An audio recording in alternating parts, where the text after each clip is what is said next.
بسم الله الرحمن الرحيم. ازيكم يا حبايبي؟ عاملين ايه؟ وحشتوني والله. يا رب تكونوا بخير دايما كده واسمع عنكم كل خير.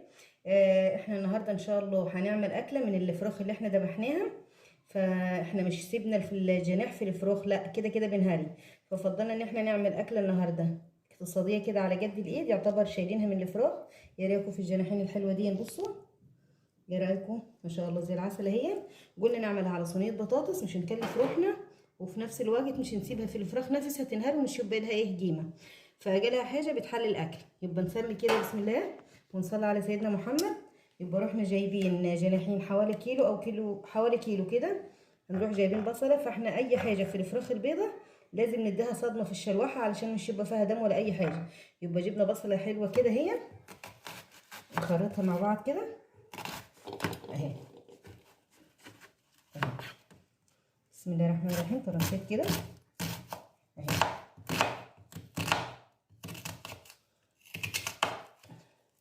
في نفس الوقت كده كده كانت هتنعرف الفراخ وعاملينها مية مية، هنعملها في الصينيه. بنروح نفضينها كده في حله بعد ما غسلناها حلو بملح وليمون زي ما انتم شايفين اهو. ورحنا جايبين البصله دي عليها كده من فوق. كده كده البطاطس بتحب البصل الكتير اهو. ورحنا جايبين الطماطميه دي كده اهي برضو زي ما انتم شايفين كده اهي، ما شاء الله زي العسل. نروح جايبين الكمون بتاعنا اهو، كمون هو، والفلفل الاسمر بتاعنا هو اهو. ونحطها تاخد صدمه بسيطه كده وتلف مع بعضها كده على النار، ونرجع نعمل البطاطس بالجناحين. هتشوفوا احلى صينيه جناحين لاحلى ناس. جبنا نص البصل، اللهم صل على النبي، برضو هنقطعها بس ده هنقطعها ايه صغيره شويه علشان ايه دي اللي هنعملها بيها تجليه صلصه عاديه خالص. البصله بالسمنه او الزيت اللي انت بتجلي بيه، واللهم صل على النبي، الطماطم العاديه خالص تستوي. ونقطع مع بعض البطاطس اهي. شايفين هي كانت بصله كبيره اصلا قسمتها نصين. كده كده البطاطس او صينيه البطاطس بتحب الايه، بتحب البصل الكتير. شايفين اللهم صل على النبي. البصل غلي لي ينزل بس يعني ايه لازم برضو ندي كل حاجه ايه حاجها يعني اهي. اهي كده اهي. حط عليها بقى الماده الدهنيه زيت او سمنه براحتك. يبقى حطينا مع بعض البصله اهي، حطينا عليها شويه الزيت او حته السمنه اللي انتوا تطبخي بيها. نسيبها كده تدوخ شويه وتدبل شويه. وجبنا زي كيلو الا ربع طماطم اهي، ضربناها ضربه حلوه. ويلا مع بعض نقطع البطاطس ونحطها في الصينيه. يبقى احنا كده جبنا حبيتين بطاطس هما، هنقطعها طرنشات ونعملها كلها مقاس واحده اهي اهي. نعمل صينيه جناحين كده يعتبر مش كلفنا نفسنا. وبرضه هي يعتبر بلحمه بدل ما تسيبها في الفراخ تنهري. لا هنوريكم بقى صينيه جناحين، جناحين ما شاء الله تخينه وحلوه اهي. عملنا زي كيلو بطاطس اهو اهو زي ما انتم شايفين. طرنشات متساويه كده، مش تبقى واحده اكبر من واحده علشان ايه ساعه السوا مش تنهري واحده وتسيب واحده اهو. ما شاء الله اهي. جبنا الصينيه بتاعتنا هننزلهم مع بعض اهو زي ما انتم شايفين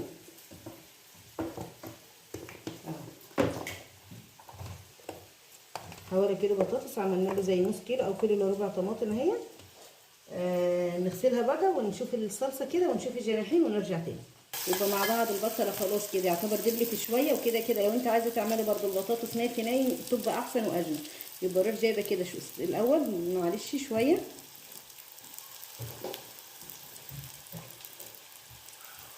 جيبي شويه بابريكا كده اهي. بحب احطها على البصله قوي بتخلي الطبيخ احمر وجميل.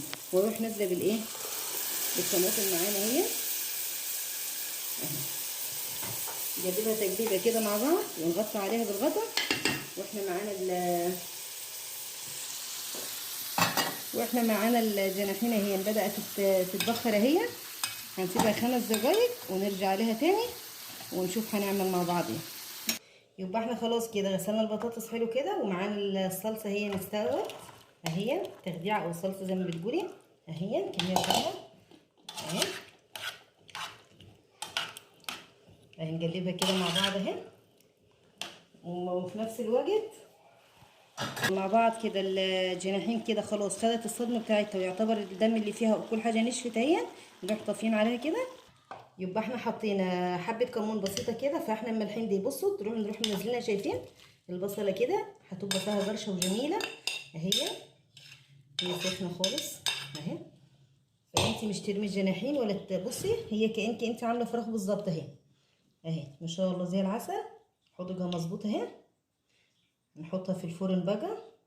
هتطلع لكم جناحين بصوا بتغني كده ما شاء الله زي العسل. هتعجبكم خالص وطعمها، وفي نفس الوقت البطاطس هتبقى دسمه وهتبقى جميله جدا اهي. اهي شايفين؟ ايه رايكم؟ اهي تجربه بسيطه كده اهي. هنحطها في الفرن بتاع ما البطاطس تستوي، ونوريكم بقى ايه الجناحين الحلوه اللي احنا يعتبر بنسيبها في الفراخ تنهري. حتى لو انت بتشتريها فرخه فرخه برضو قطعها وحطها في كيس على جنب كده، وما تكوني كميه وبعمليها اهو زي العسل اهي. ونسلك النهارده بالجناحين وتبقى زي العسل وبألف هنا وصحه. نحطها في الفرن من البطاطس تستوي والجناحين تاخد لون كده، ونوريكم الايه المنظر. يبقى بسم الله ما شاء الله. شايفين؟ والله العظيم احلى من الصدور واحلى من الدبابيس ما شاء الله. جميله ومديه الطعم وزي العسل اهي. هتدي طعم زي العسل اهي. شايفين؟ وعملنا شويه رز بشعريه فيهم اهو اهو بألف هنا وصحه. هتبقى اكله جميله كأنك عامله لحمه بالظبط. اوعي ترميهم او اوعي تسيبوهم في الفرخه. في الحاله اللي احنا فيها دي 100 100 كأنك واكله باللحمه بالظبط. يا رب تجربيها وتقولي لي رايك ومش تتريقوا عليا. وشكرا على كل اللي شاركني، ويا ريت اللي يشوف الفيديو يشيره. والف شكر ومع السلامه، واسيبكم في رعايه الله وامنه يا حبايبي، ومع السلامه.